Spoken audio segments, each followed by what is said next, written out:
Hello, good morning, everybody.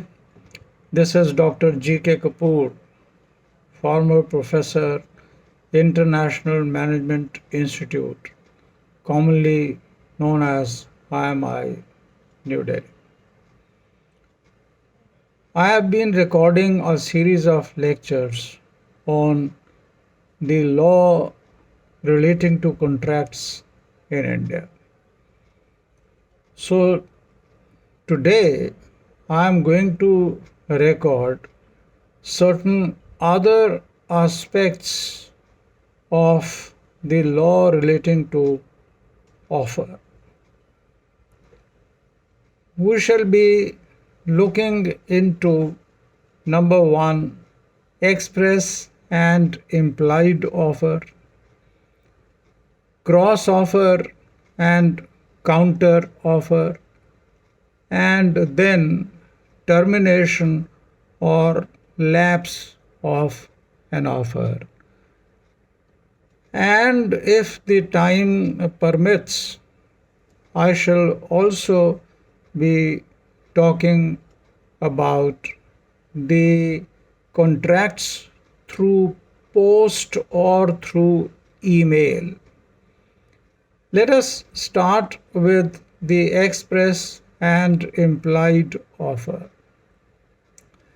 Now, what is an express offer?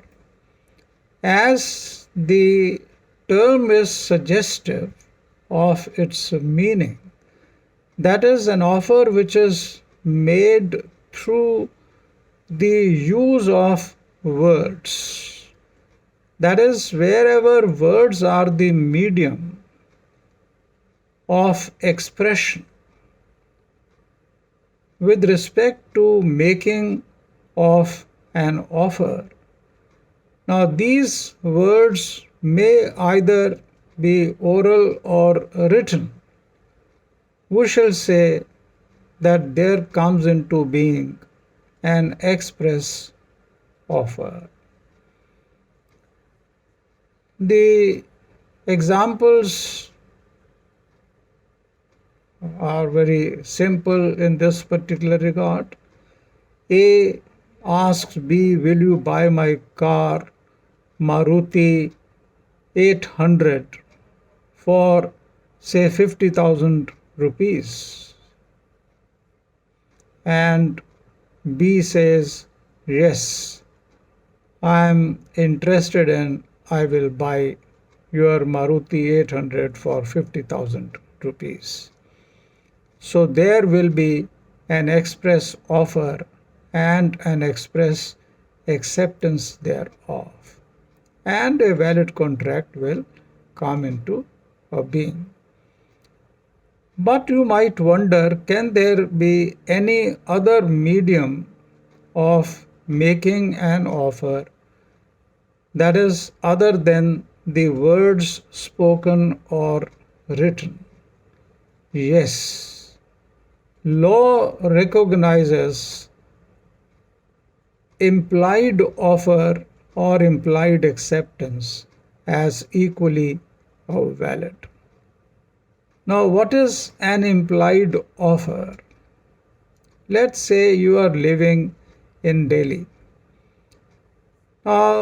Delhi Transport Corporation, DTC, by running its buses on the specified routes against the specified fare, is making an offer to commute anyone who will like to be so commuted to any point within the specified route against the specified fare.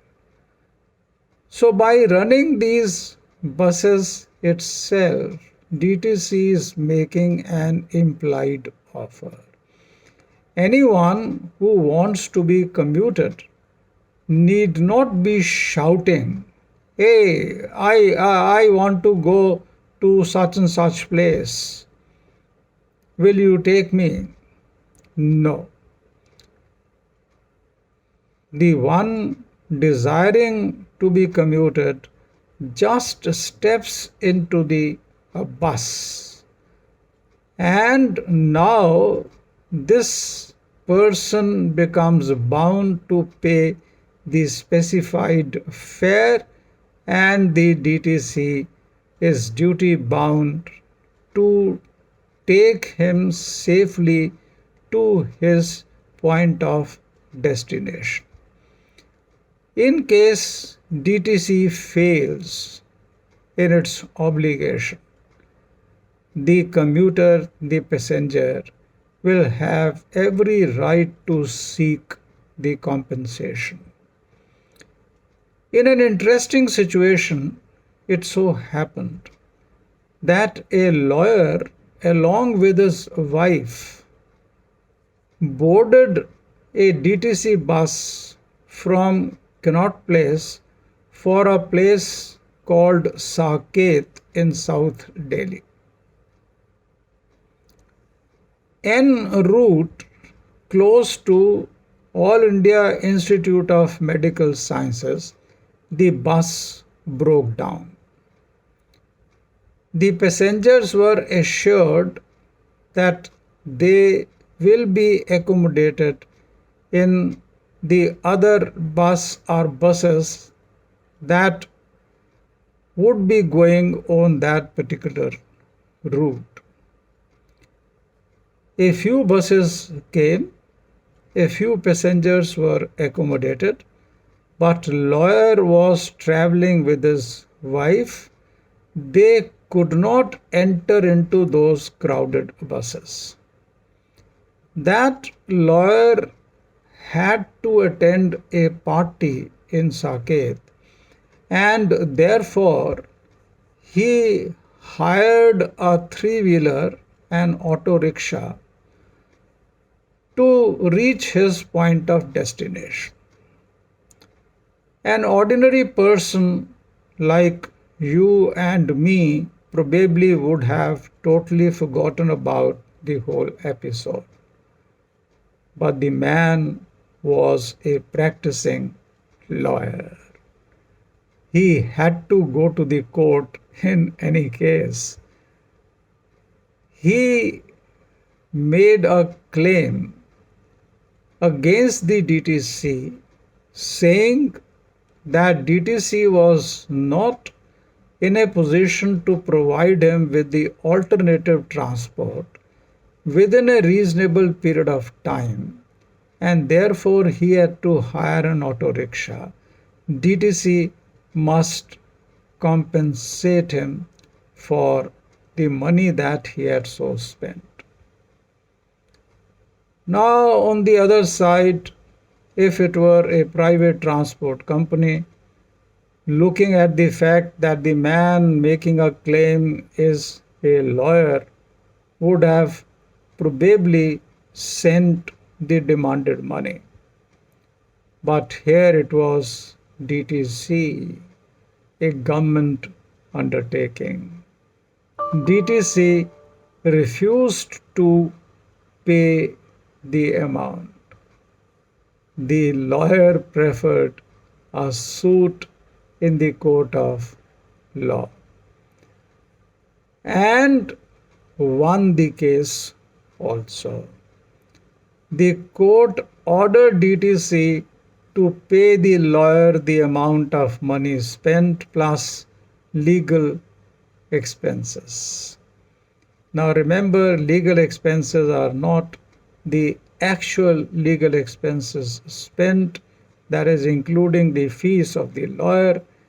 The law has certain specific standards in terms of compensation. So including the travel charges, because one may travel by say Mercedes and claim accordingly. And similarly, in terms of the lawyer fees, one may hire a lawyer who charges say 10 lakhs of rupees per appearance. No, it is not the actual money spent which is compensated in law.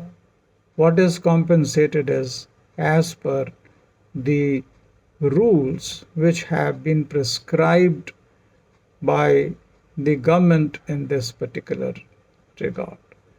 The judicial commissions which have been appointed, they have recommended time and again the increase in the amount so payable, but so far their recommendations have not been accepted by the various governments that came into office. Anyways, so here the lawyer won the case. The amount was a meager amount. It could be that you are traveling by air or you are traveling by train, and the amount involved may be substantial, including the inconvenience that may be caused to the passenger in arranging an alternate transport. So that is about the implied contract, where we have noted the offer is implied, that is, it is deduced from the conduct of the parties. The acceptance is implied, once again deduced from the conduct of the parties. No words need have been exchanged for the same. The next one we are going to take up is cross offers and counter offers.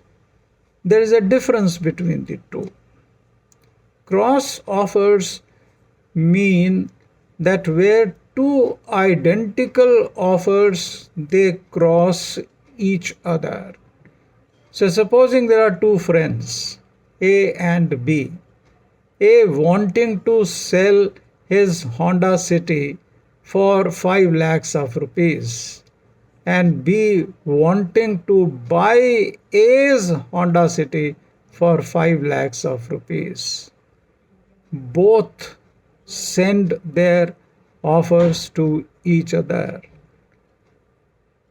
The two offers do not, even if they relate to the identical subject matter, the identical terms and conditions, they do not amount to a valid contract.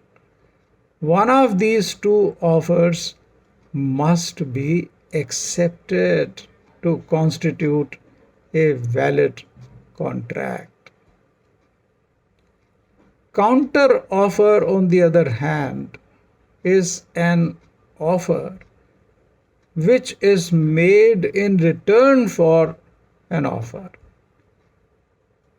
Now, say X proposes to sell his apartment for 3 crores of rupees.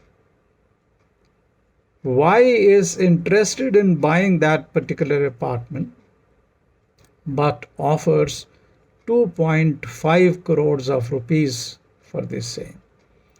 A very common instance, particularly in case of real estate dealings. You can also witness, bargaining in the ordinary routine shopping also. The shopkeeper might have displayed a certain price or might ask a certain price, but the buyer prefers to bargain, offers a lower price. So this offering of a lower price instead of the asked price amounts to a counter offer.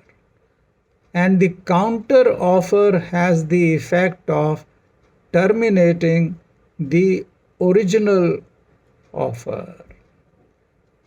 The original offer comes to an end. Say, for instance, in our first case, where he offers 2.5 crores for that apartment.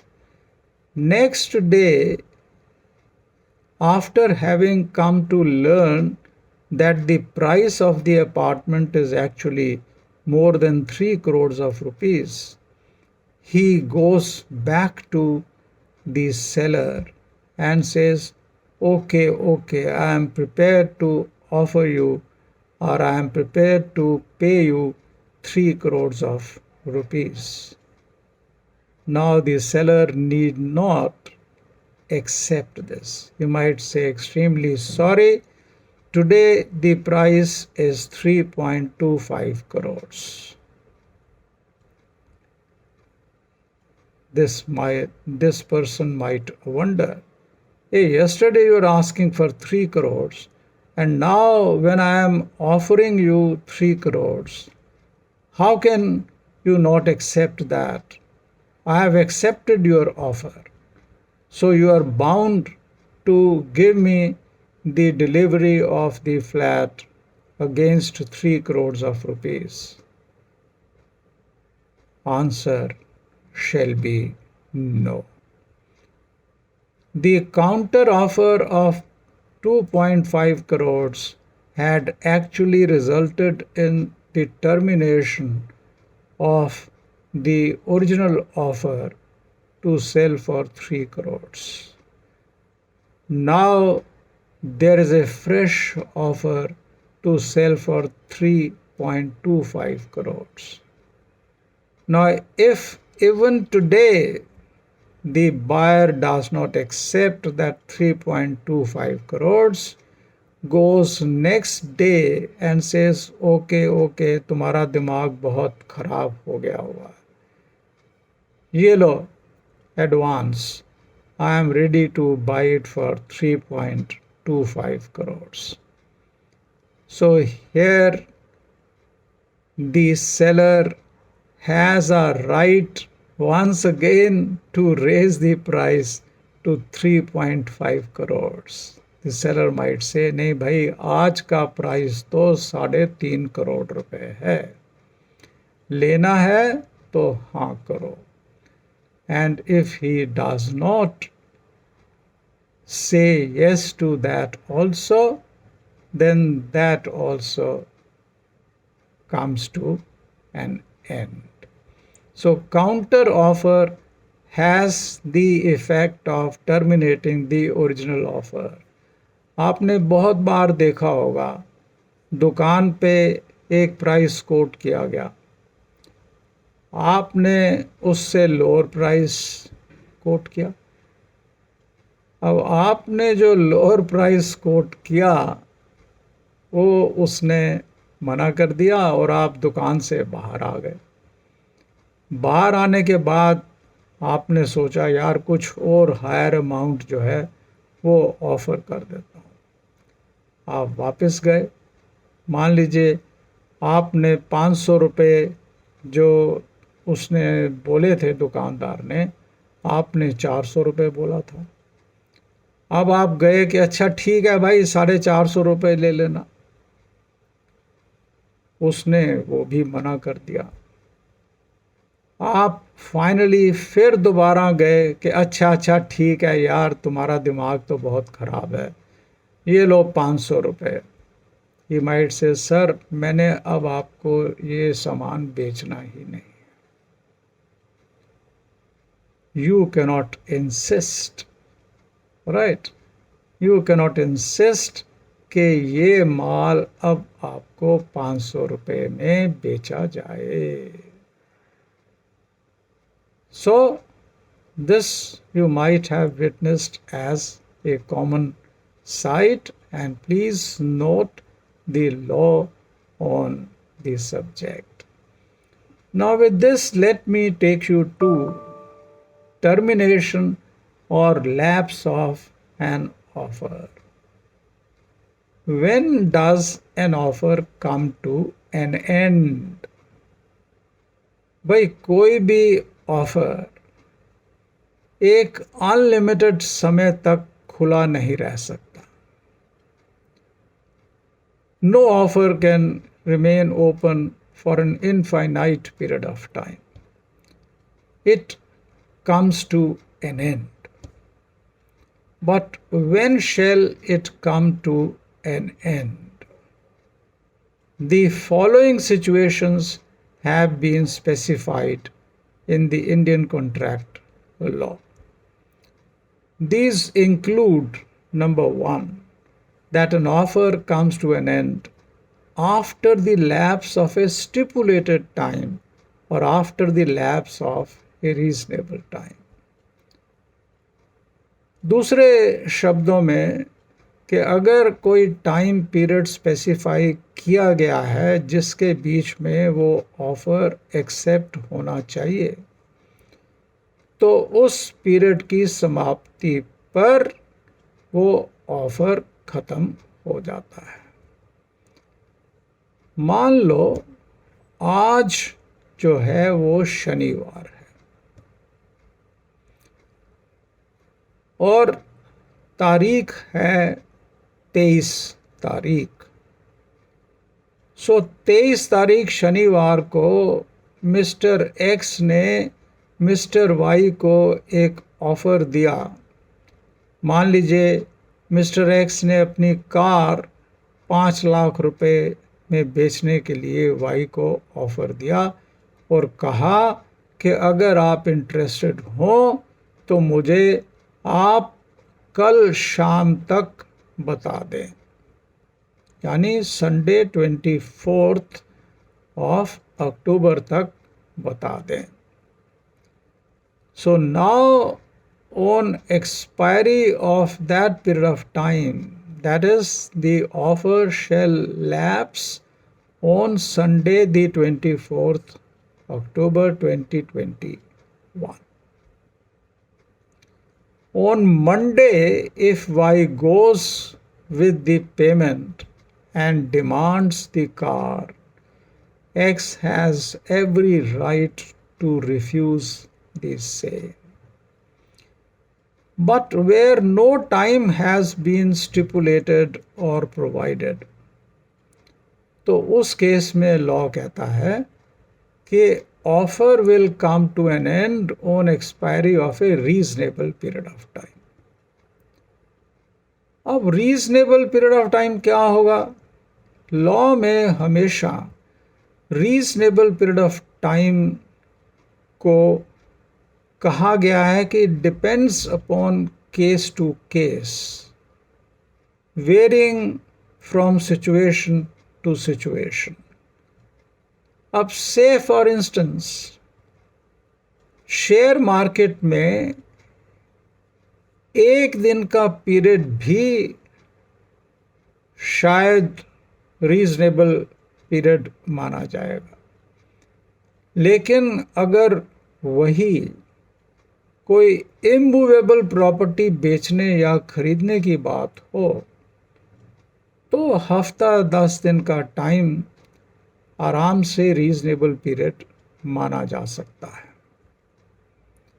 So what is reasonableness will depend upon case to case.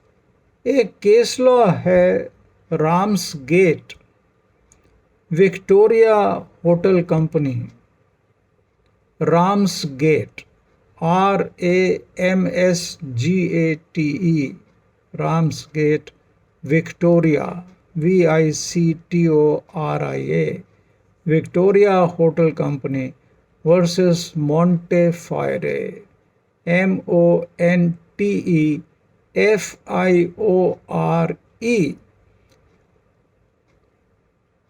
इस case में 8 जून को shares खरीदने की application भेजी गई, लेकिन company ने shares allot किए 23 नवंबर को। कोर्ट ने फैसला दिया, the court held that this around more than 5 months period was too long a period. In case of share market, even 1 day period may be considered as a reasonable period beyond which the offer may come to an end. Second circumstance is in the case of death of the offerer or offeree. लेकिन अगर मान लीजिए in the case of the death of the offerer, the person making the offer, the fact of this death is not known to the offeree, that is the acceptor, and he has accepted the offer in ignorance of the fact that the offerer is already dead. Then please remember, it will result in a valid contract, and the legal successor or legal heirs will be held bound for the execution of the transaction. Still next is when rejected by the offeree. So if a person has made some offer to the other party and the other party refuses, नहीं मुझे नहीं चाहिए, मुझे नहीं खरीदना, the offer comes to an end. So if the offeree revises his opinion later on, there will be no offer to accept. Then is revoked by the offerer before acceptance. So in case the offer has been revoked before it has been accepted, then in that case, once again, the offer will come to an end. So these are the circumstances. And the last one, if I may add, is that where the acceptance has not been given in the prescribed mode.